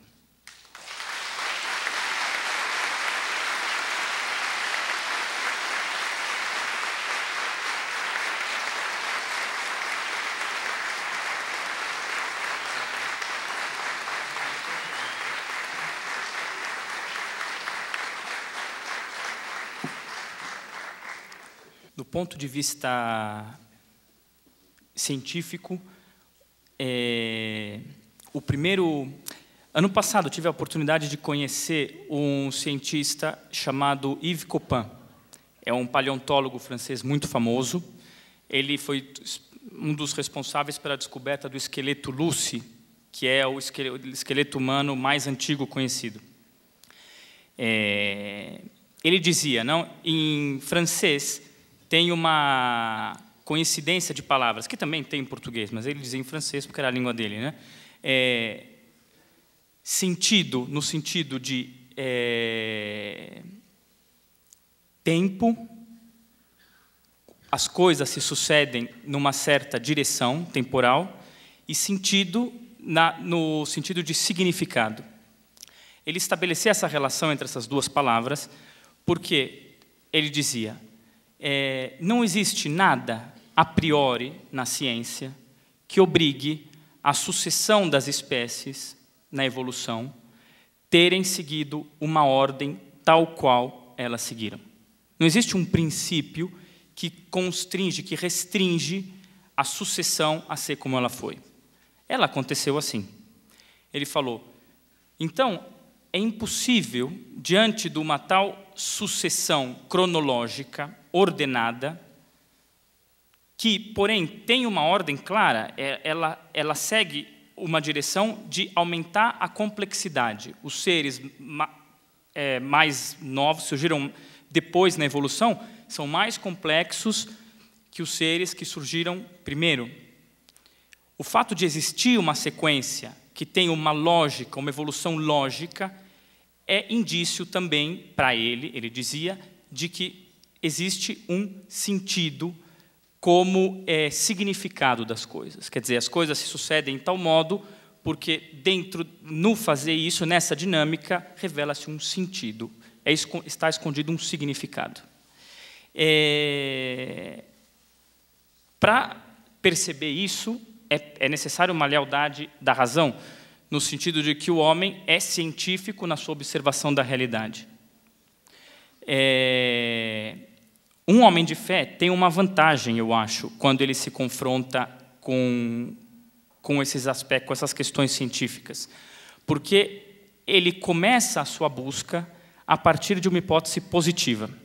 Não? Uma daquelas questões fundamentais do senso religioso é justamente do que o homem, quando se vê de frente à realidade, quando se vê de frente à sua própria vida, ele deseja, naturalmente, que as coisas tenham um sentido. Desejam que as coisas tenham uma ordem. Deseja entender o porquê das coisas que acontecem com ele. Essa é uma pergunta que o homem tem. Ou seja, o sentido é uma categoria da razão. É uma categoria exigida pela razão, não que as coisas tenham um significado. A fé introduz a resposta positiva a essa pergunta como uma hipótese de trabalho. Então, o homem de fé consegue encarar essa questão de maneira talvez mais fácil, porque ele confronta a verdade dela com a realidade, partindo da hipótese que ela já existe. O cientista que começa sem a fé tem que fazer o caminho mais árduo, porque ele tem que partir da exigência dele, mas confrontar a realidade com a frieza que a ciência necessita, não a frieza da razão, e ser leal a olhar os elementos para poder extrapolar aquela hipótese que o homem de fé tem como origem, mas permanece como uma hipótese. Não?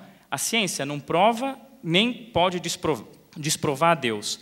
Ela, a partir do momento que ela revela a ordem do cosmos, ela traz à tona essa categoria da possibilidade, de que as coisas têm um sentido. E, portanto, tendo um sentido, falam de uma razão que está por trás delas, não? Falam de um cosmos que é também razão.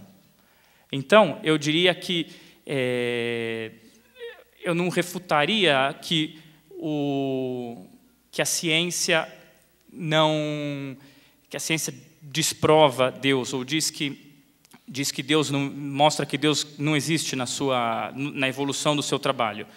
Eu refutaria o fato de que o cientista, olhando a ciência, não se deixa abrir a categoria da possibilidade de um sentido, que é mais fundamental, não? E a partir disso pode crescer outros raciocínios, mas a categoria de sentido me parece fundamental. Eu vou tentar condensar aqui, são várias perguntas, tentar fazer 2 perguntas, acho que é possível respondê-las. Findadas as tensões políticas maiores, o que ainda incentiva o investimento financeiro nas missões atuais espaciais? Desejo estratégico? É uma pergunta. Tensões políticas menores ou apenas o desejo do conhecimento? Essa é uma pergunta. Outra pergunta é: como possível se dar conta da grandeza do homem frente à insignificância do nosso lugar no cosmos? Bom, a primeira pergunta eu responderia de modo rápido. Eu acho que é realmente a curiosidade científica. Não existem vantagens aparentes, imediatas, econômicas, tecnológicas, sim. Quer dizer, a pesquisa sempre gera novas tecnologias. Isso é verdade. Mas não existem vantagens estratégicas, como era durante a Guerra Fria, na continuação da exploração do sistema solar. O homem continua justamente como testemunho daquele ímpeto de curiosidade que estava na base também dos movimentos durante a Guerra Fria, mas que ali foram instrumentalizados e foram financiados de uma maneira frenética, tanto que hoje não se gasta tanto dinheiro quanto se gastava antes, por outras questões, né, por questões ideológicas. A outra pergunta, você pode repetir a questão de se dar conta claro. Que diante... Só um minuto aqui. Como é possível se dar conta da grandeza do homem frente à insignificância do nosso lugar no cosmos? Eu acho que isso fica evidente, seja no discurso que eu mostrei do Papa Paulo VI, quando ele diz, né, dominado pelo cosmos como um ponto infinitesimal, o homem com o seu pensamento o domina. A grandeza do homem, ou quando a gente vê a foto no fim da apresentação, da desproporção entre o tamanho geográfico da Terra, e se dá conta que, porém, é aquele ponto que consegue se dar conta da imensidão de todo o cosmos, porque os outros pontos do cosmos não conseguem se dar conta disso, e isso acontece por causa do homem.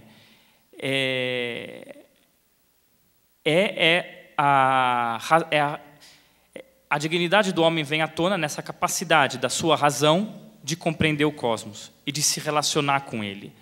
Ali fica evidente que dentro do homem tem algo que é qualitativamente diferente daquilo que existe dentro de toda a criação. Porque o homem se relaciona com a criação de uma maneira totalmente diferente. Não? A criação no homem deixa de ser inerte, né? Ela passa a buscar, ela passa a compreender, ela passa a entrar em relação consigo mesma, não? Ela consegue aprofundar o seu próprio sentido. Só o homem tem isso. Em nenhum lugar mais isso acontece. Então, o alargamento da consciência do cosmos torna o homem cada vez mais único e faz com que a sua dignidade se torne cada vez maior. Eu olharia essa questão desse modo. Olha, tem algumas perguntas aqui que são claramente, uma é científica, é de alguém que é da área. Eu não consigo nem entender o que está escrito aqui. Confesso a minha ignorância. Fala em realidade holográfica. O nome do autor eu não consigo entender. Então, essa pergunta que é técnica e interessante também, eu acho que talvez depois eu vou passar para o Dr. Ulisses, talvez acho que uma conversa pessoal, e também uma outra pergunta técnica sobre se há alguma expectativa de ter alguma missão tripulada para a Lua Europa e se tem previsão em quantos anos isso pode acontecer. Tripulada, não. Essa missão da NASA que eu falei deve acontecer dentro de 5 anos, eu imagino, se eu não estiver errado. Mas tripulada, não. Totalmente fora de questão, por muitas razões. Tá, e aqui 2 perguntas. Uma pergunta, eu vou ler, mas acho que não se refere sobre o tema da mostra. Talvez seria uma pergunta melhor para um teólogo em outro momento, mas mesmo assim faço a pergunta. Se o doutor acredita que o mito da criação, Adão e Eva, representa uma visão fiel da origem da vida na Terra. Por quê? Essa é uma pergunta, e eu termino agora com a última pergunta, para o senhor poder responder essas 2 e nós encerramos aqui. É possível que o homem explore o universo em busca de novos lares, levando em conta a visão apocalíptica de que estamos destruindo o nosso próprio planeta? Com relação à primeira pergunta sobre Adão e Eva serem uma descrição fiel da origem da vida na Terra, em certos aspectos, eu acho que seria realmente uma pergunta para um teólogo responder. Eu não vou entrar na questão teológica. Mas, do ponto de vista científico, tem alguns elementos interessantes. Quer dizer, em vez de dizer simplesmente, bom, tem que se olhar como são as coisas a partir do ponto da teoria da evolução de Darwin, o que é verdade, quer dizer, a vida na Terra, tudo indica, começou com seres primários unicelulares e depois foi se tornando cada vez mais complexa numa sucessão de eventos guiados por aquilo que a gente chama de seleção natural, onde os indivíduos mais adaptados vão sobrevivendo, vão passando sua informação genética, que vai sofrendo mutação, então o DNA se transforma e novos seres vão sendo criados no processo. Bom, e com isso a vida evoluiu dos micróbios mais fundamentais até o homem. Esse é o pano de fundo da teoria da evolução de Darwin, que todos os indícios científicos mostram ser verdadeira. Porém, tem 2 fatos interessantes para ilustrar um pouco isso. A primeira questão que uma pessoa poderia colocar é se a vida é uma coisa tão comum, tão banal, tão fácil de acontecer, que uma vez que as condições para a vida estavam lá na Terra, não? Com o metano, água, radiação, raios, etc., todas as condições para que a gente imagina que foram as fundamentais para que a vida pudesse ter surgido, se uma vez que as condições estavam lá, a vida quase sem dificuldade surgiu. A ciência tende a indicar hoje que não foi bem assim. Quer dizer, que o surgimento da vida na Terra, mesmo com as condições geográficas de ambiente para que isso acontecesse, ainda assim é um fato surpreendente e difícil. Por quê? Eu não sou biólogo, mas alguma coisa eu estudei sobre isso, depois algum biólogo pode me corrigir se eu estiver errado. Nos seres vivos existem 2 tipos de DNA. O DNA do núcleo, que é aquele que se mistura entre o pai e a mãe, e o DNA da mitocôndria, que é o órgão de respiração da célula. Pois bem, esse DNA do órgão de respiração da célula é transferido identicamente da célula da mãe para a célula do filho. Não tem mistura. E, portanto, tem menos probabilidade de alteração quando uma nova vida é gerada. O DNA mitocondrial de todos os seres humanos, apontam não para mais de um ser humano original, mais de uma Lucy, digamos assim, para usar o nome não do esqueleto que o Yves Coppin descobriu, mas para uma única. Ou seja, que a raça humana descendeu de uma única geração. Ou seja, nesse sentido, dentro do discurso evolutivo de Darwin, parece que o homem surgiu numa única linha evolutiva. Então, num certo sentido, sim, existe uma mãe e um pai primordial, porque a raça humana não surgiu de diferentes evoluções que deram origem ao homem em paralelo, mas de uma única linha. Agora, mais interessante que isso, dentro do DNA existem moléculas. essas moléculas que formam o DNA podem existir de duas formas. Elas podem existir num arranjo que a gente chama, que é um arranjo, sei lá, de mão direita, e um arranjo que é o espelho desse outro, quer dizer, mão esquerda. Quer dizer, a mesma configuração das moléculas, mas organizado de um outro modo. Esses arranjos garantem as propriedades químicas da molécula, ou seja, as mesmas estruturas poderiam se formar com uma molécula desse tipo e uma molécula desse outro tipo. Essa molécula, quando incide a luz do Sol sobre ela, ela muda de arranjo de mão direita para arranjo de mão esquerda, simplesmente pela incidência da luz do Sol. Então, imagine as moléculas espalhadas na sopa primordial, na origem da Terra, esses aminoácidos, e chega a luz do Sol e faz uma virada da mão esquerda para a mão direita, outra virada da mão direita para a mão esquerda. As moléculas estão 50% de um jeito, 50% do outro. Se a vida fosse uma coisa fácil de acontecer, quando você olhasse cada ser vivo, todas as amebas, os micróbios, as plantas, os gatos, os cachorros, as pessoas, como seria a molécula neles? 50% de um jeito, 50% do outro. No entanto, todas as moléculas têm uma mesma configuração. Isso só é possível se o evento de origem da vida, que deu certo, porque pode ser que tenham acontecido vários e alguns não deram certo, mas o evento de origem da vida que deu certo é único. E de lá se espalhou toda a vida na Terra. Eu digo essas duas coisas porque em toda a investigação científica tem que se fazer um balanço das coisas.